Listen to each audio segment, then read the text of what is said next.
Mike Gallagher. Tom Von Essen was appointed the 30th New York City Fire Commissioner by Rudy Giuliani on April 15th, 1996. To New Yorkers and indeed to Americans, he became, a steady, trusted, calm, professional voice of leadership during that awful, awful day of 9/11 and the weeks and the months after. Every year we visit with Tom Von Essen on this grim anniversary. Tom, I'm always sad to have to talk to you on this day because I know how active and busy you are all year long, but I always appreciate you taking a few minutes to reminisce about that day 18 years ago. How have you been, sir? Good, Mike. Good. I think about September 12th. Do you ever sort of yearn for a time when we were so unified? When you were in the thick of it, did you and the other leaders of the city of New York get that sense of community and unity that we were having for the weeks and months after that terrible attack? You know, you're right on. We stayed with the Giuliani administration until January, and those 4 months were an unbelievable example of people coming together to solve problems. Giuliani would have a 50-person meeting every morning early, and he'd tell everybody before we started, like, I'm not here to hear what you did yesterday. I'm here to find out what you need from the people around this room to get stuff done. Wow. Senator Clinton was there. All kinds of folks who didn't agree politically. The governor's people were there, who was a strong supporter of Giuliani and the whole team at the time. There were people from every possible area that we needed help from, and everybody just pitched in. It was really a truly great experience for me.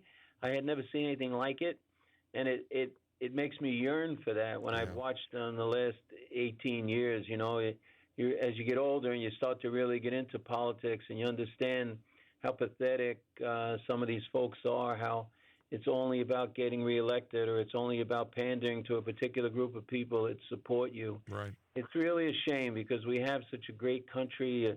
You look at our soldiers and our first responders and people who are about the mission and not about, themselves. And then when you look at the politics in Washington and you see it's just people that are about themselves.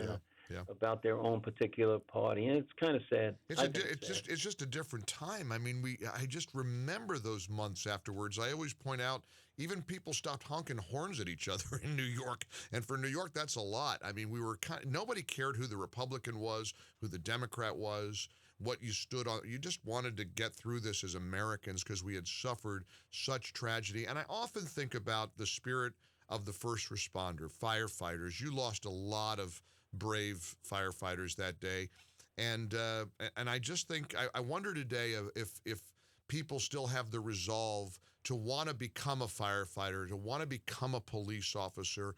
When you think of the sacrifice of so many that day, I mean, that kind of sums it up: the heroism, the courage, the bravery of those who ran into those buildings, even when they knew they could come down on them. Mike, I see it every day. Every day somebody will tell me a story about how they joined the military after September 11th, right. And they're getting out now, or they've just got a promotion to a higher rank, and they've got years of service because of September 11th. I've seen. We just had an article in the Post the other day about I forget the number. 20 people who lost their fathers on September 11th have now. Boys, men and women who have become firefighters or EMT, police officers, right. All with the same desire to help others like their parents did, like their loved ones did.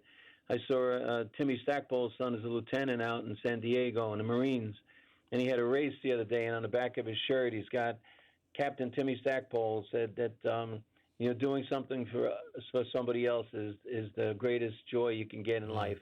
Mm-hmm. I mean, these are the people that were bred by these heroes, by the people that we lost that day, and you can see it. It's in the genes, and it's in the mothers that stayed instilled that spirit in them. It's a remarkable.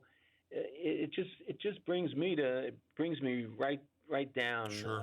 As much as it takes me down. It makes me so proud. Oh, I'm proud of proud of the families and their sacrifice. Even today, as we Unbelievable. wives and kids and family members who are waiting to make sure that their loved one comes home safely.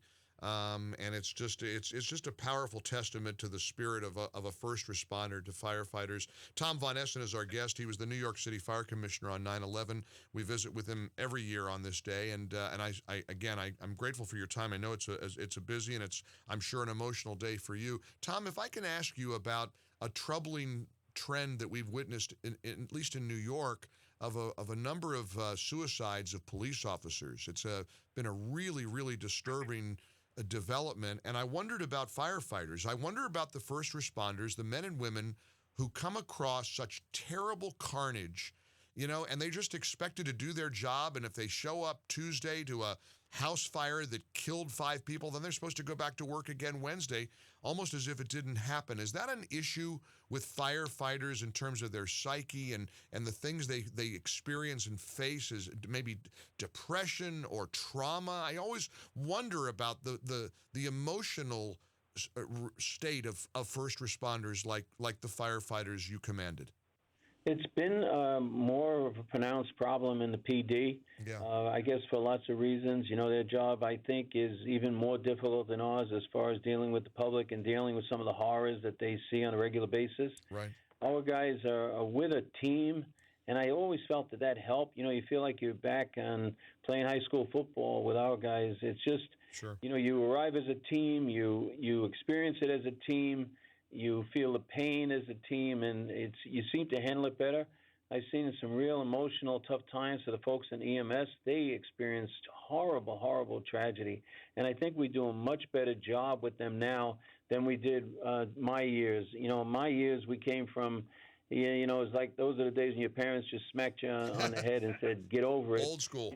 So we didn't handle that stuff as well as the newer regimes. I think they've been more sensitive to it. There's more exposure for them, for the professionals that they need, in the psychologists and people who help them deal with post-traumatic stress. So I think the departments, all of the departments, police and fire and military, have done a much better job than we did years ago with that. How do you spend this grim, somber anniversary, Tom?